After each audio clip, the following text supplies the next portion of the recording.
Hello everybody. So today I want to talk about calculus.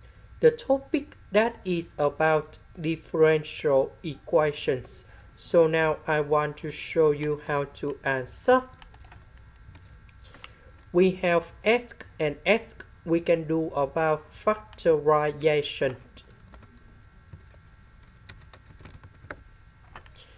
Next, we divide both sides by 1 plus x squared and y squared plus 1.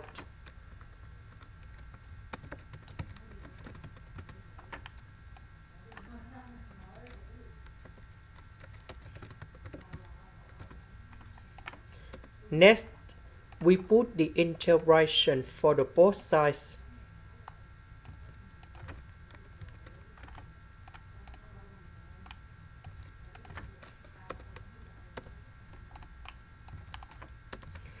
So the integration of this one, we have 1 over 2 ln of the absolute value of 1 plus x squared. The integration of this one, we have arctan of y. And now I will put about c. This is the end. Thank you for watching.